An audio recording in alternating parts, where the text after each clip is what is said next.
Sameer bin Kareem കൂടി ചേരുന്നുണ്ട് ഇപ്പോൾ മലപ്പുറത്ത് നിന്ന്. സമീർ, അവിടെയും കുടുംബം കഴിഞ്ഞ ദിവസം ഉന്നയിച്ച ആരോപണങ്ങൾ നമ്മുടെ മുൻപിലുണ്ട്. 5 വയസ്സുകാരിയാണ് അവിടെ 5 വയസ്സുകാരിക്കാണ് ജീവൻ നഷ്ടമായത്.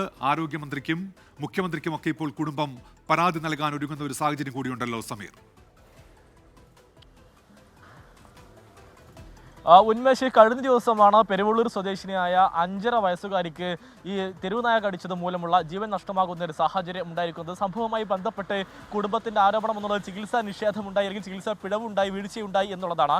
ഇത് ചൂണ്ടിക്കാണിച്ചുകൊണ്ട് കുടുംബം ഇന്ന് മുഖ്യമന്ത്രിക്കും അതോടൊപ്പം തന്നെ ആരോഗ്യമന്ത്രിക്കും മനുഷ്യാവകാശ കമ്മീഷന് പരാതി നൽകുമെന്നുള്ളതാണ് കുടുംബം നമ്മളെ അറിയിച്ചിരിക്കുന്നത്. വൈകുന്നേരത്തിന് മുൻപ് തന്നെ ഇതുമായി ബന്ധപ്പെട്ട് പരാതി നൽകും. പ്രധാനമായും കുടുംബം ആവശ്യപ്പെടുന്നത് ഈ കുറ്റക്കാർക്കെതിരെ ശക്തമായ നടപടി വേണം എന്നുള്ളതാണ്. ഈ മാർച്ച് 29-ാം തീയതിയാണ് ഈ സിയ എന്ന് പറയുന്ന 5.5 വയസ്സുകാരിക്ക് ഈ തെരുവുനായയുടെ കടിയേൽക്കുന്ന ഒരു സാഹചര്യം ഉണ്ടാകുന്നത്. അതിന് പിന്നാലെ ആദ്യം തിരുരങ്ങാടി താലൂക്ക് ആശുപത്രിയിലേക്ക് പ്രവേശിപ്പിക്കുന്നു. ഇവിടെ വെച്ച് ഈ കുട്ടിക്കുണ്ടായിരിക്കുന്ന മുറിവ് കഴുകുകയും ക്ലീൻ ചെയ്യുകയും ഒരു ഇഞ്ചക്ഷൻ എടുക്കുകയും പിന്നീട് കോഴിക്കോട് മെഡിക്കൽ കോളേജ് ആശുപത്രിയിലേക്ക് റഫർ ചെയ്യുകയാണ് ചെയ്തിട്ടുള്ളത്.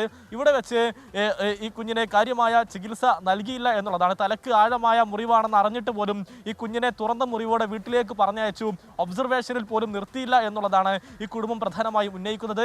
അതിനുശേഷം അതാണ് അവിടെ കാര്യമായ ചികിത്സ ലഭിക്കാത്തതാണ് ഈ മരണത്തിലേക്ക് നയിച്ചത് എന്നുള്ളതാണ് കുടുംബം ചൂണ്ടിക്കാണിക്കുന്നത്.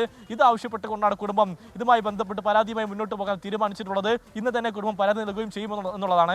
ഞാനിപ്പോൾ നിൽക്കുന്നത് മലപ്പുറം ജില്ലയിലെ കോട്ടപ്പടി ബസ് സ്റ്റാൻഡിലാണ്. ഇവിടെയും സമാനമായ അവസ്ഥ തന്നെയാണ്. നിരവധി ആളുകൾ വരുന്ന ഈ ബസ് സ്റ്റാൻഡിലും ഈ തെരുവുനായ ശല്യം അതിരൂക്ഷമാണ് എന്നുള്ളതാണ് ഏറ്റവും പ്രധാനപ്പെട്ട കാര്യം. കുട്ടികളടക്കമുള്ളവർ സ്കൂളിലേക്ക് മറ്റും പോകാനായി എത്തുന്ന ഈ ബസ് സ്റ്റാൻഡിൽ മിക്കയിടത്തുമൊക്കെ തന്നെ ഈ തെരുവുനായ ശല്യം അതിരൂക്ഷമാണ്. നമുക്ക് ഈ ദൃശ്യങ്ങളിൽ കാണാവുന്നതാണ്. ഈ പ്ലാറ്റ്ഫോമിലൊക്കെ തന്നെ തെരുവുനായ സാധാരണഗതിയിൽ ഉണ്ടാകാറുണ്ട്. നമ്മളിപ്പോൾ നിൽക്കുന്ന ഈ ശൗചാലയത്തിന് സമീപത്തൊക്കെ തന്നെ തെരുവുനായ അതിരൂക്ഷമായ രീതിയിൽ തന്നെ ഉണ്ടാകുന്നുണ്ട്. പലപ്പോഴും ഈ നായ ആക്രമിക്കപ്പെടാത്തത് കൊണ്ട് മാത്രം പലപ്പോഴും ഇത് വാർത്തയായി മാറുന്നില്ല എന്നുള്ളതാണ് ഏറ്റവും പ്രധാനപ്പെട്ട. നമുക്ക് ദൃശ്യങ്ങളിൽ കാണാമെന്ന് ഞാൻ മനസ്സിലാക്കുന്നു.